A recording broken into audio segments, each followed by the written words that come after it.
Welcome into the In the Money podcast for Wednesday, April the 12th. Tom Leach along with Jim Goodman, Keeneland's Director of Mutuals and Simulcasting, as we take a look at the Wednesday feature, an allowance race on the turf, plus the late pick 4.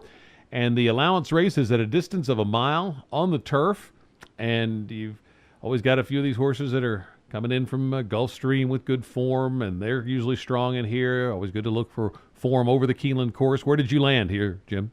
Yeah, you've got a Woodbine horse coming in. You've even got a Presque Isle horse. I think we can toss the Presque Isle horse. I think that's the one that probably isn't going to win. But I landed on Commend here for Bill Mott, and I really like the horse's races last year at Saratoga. Broke his maiden and then came right back in a 5.5 furlong and almost won at 4.5 to 1. And then he took a step back at Belmont, called a yielding turf course. He's not going to get a yielding turf course on Wednesday. I think it's going to be good weather. So that those 90-95 buyers back to back at Saratoga and Belmont really stand out. Ortiz rides. I think a lot of reasons to like Commend. I also like the 4-horse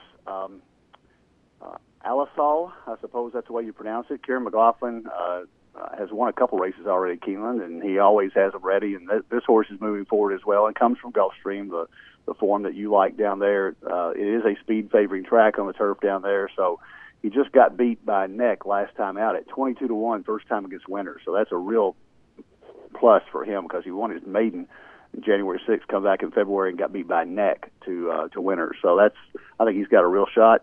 The other horses are like Morse Code, the 3 for Johnny Velasquez is Suge McGahee coming off his maiden win. Casapia, just because Le Peru is riding so well right now, the 6-horse. And I'm going to give you a horse here that I think I'm not going to play to win, but I'm going to play underneath in the trifecta, and that's the 10-horse Lucky Ramsey for Randy Morrison. Corey Lannery, who had a big day on Saturday, won the Central Bank Ashland. And this horse runs second a lot. 5 out of 12 times has run second with 2 wins. So I think keying this horse underneath might be a good play of this race as well. But I'm going to take Commend the 11 on top for Bill Mott, but put Lucky Ramsey in your tries and supers. I'm going to go with Alisal for McLaughlin. Just those last 2 races at Gulfstream, so a little better. I like the recent form as opposed to Commend coming off a little bit of a break, but I think Commend looks very strong. I just like those last 2 races at Gulfstream. McLaughlin Stable, as you said, is firing here early in the meet. And this horse looks like really woke up since they put it on the turf for those last 2 starts.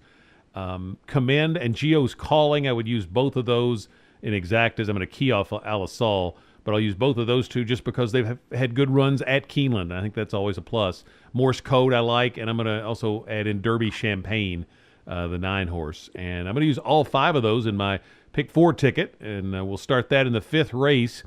I'm going to take 2 horses in the first leg. I could certainly be talked into more, but to keep the ticket manageable, I'm going to restrict it to Seed and Factory of Faith. And I kind of have gone back and forth between those 2 for the win pick in the race. So it's almost a toss-up for me. So I'll definitely use those 2. Then in the next leg, I think Diamond Jim's definitely the one to beat for Pletcher. But Excitations is run well at the fairgrounds. And then I ended up actually picking the Graham Motion entry. I suspect one of these will scratch. Ortiz is named on both of them. But I think it's interesting that Motion reaches out to Ortiz for this ride. He's had some similar horses with similar form, and he hasn't reached out to a big-name rider like he has here. These horses are both training well. So the 1A entry, Too Awesome, or No Mo Do, whichever one of them runs, I'm going to go with that one. But in my pick 3, I'm also going to use Diamond Jim and Excitations. All 5 that I mentioned in the feature. Last race, I like Dollface. Gets Le Peru, drops out a straight maiden company at Turfway for Colebrook, and has a bullet work here. But I'm also going to use the 2 and the 7, Donna Elba and Policino. I'm not sure how you pronounce that. What about your pick 4 ticket? I'm glad you messed that one up because I'm going to mess it up in a minute anyway. So, all right. No, actually, it's an E. It's Peloncillo. I think that's it. We'll go with that. Well, okay, I'm going to go with that, and I'm going to let you say it for me because I'm singling that horse in the last race four. Because I am convinced, after watching the first 3 days of races at Keeneland, that the best jockey on the grounds is Castellano. I just think he moves horses up, and I look back at the at the past performances, and I think that horse isn't that good, and he moves them up 3 or 4 lengths. So I'm going to put my money on Javier Castellano in the last race with Palacio. We'll go with that. What you called it? Yep. All right. Okay. So I'm going to single the 7 in the last. So I'm going to build my ticket from the first here. In the 5th race, I'm going to go 5 deep. I'm going to take Miner's Cat. You left that horse off for Charlie Represti, and I think he's got a real shot coming off a layoff, but ran well at Churchill last time out, won by 5 lengths, and Charlie laid him up a little bit, gets Velasquez on there, so I think that's a real shot. Long Wing Lily is a 8-1 shot that I like a little bit for Tom Proctor. Factory of Faith, the horse that you mentioned, the 6 horse, CC, the 7, and the 8 Walkabout for Ian Wilkes. So I'm going to go 1, 2, 6, 7, 8 in the 5th race. In the 6th race, I'm going to go deep again. I'm going to go 1, 3, 5, 7, 8, 11. And I'm like you. I like in either part of the entry there, whichever one runs. I like Diamond Gem, the 8 horse. Also like, I think I'm going to go deep here because Awesome Saturday. I like Brett Calhoun, second-time starter for at Fairgrounds, won easily first time out, gets Hernandez back at 12-1. Excitations, you got to play that if you like the Beach Boys. And I'm going to go with the 11 horse as well, Dilettante for Wayne Lucas. So 1, 3, 5, 7, 8, 11.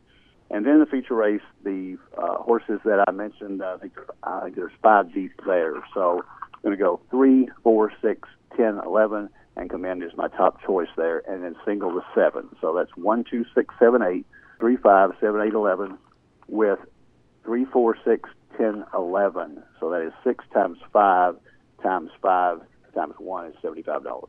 And just a wrap up to the big weekend, the main Derby prep that Keeneland stages each spring is the Grade 2 Toyota Bluegrass Stakes, and we had a strong field and a big upset with a maiden IRAP winning it.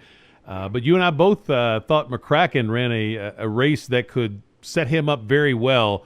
I was telling you, I went back and watched Unbridled's Bluegrass, and he ran about the same way, and Ian Wilkes was an assistant trainer to Carl Nafsker, who went from there to a Derby win with Unbridled in 1990, and kind of looks like the same race McCracken won. I think he can come back and run big on Derby Day.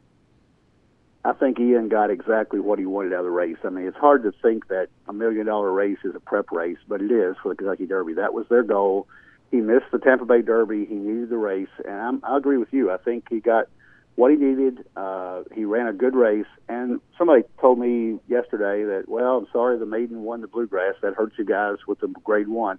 It doesn't hurt us if one of those other 4 horses comes back and wins the Derby. Or another big races throughout the year, yeah, which I think could happen. So I think they could. I think McCracken is the real deal. I think Caprit had a bad day. If you watch that race back, he was kind of tossing his head. I don't think he really took to the track very well and just did not fire.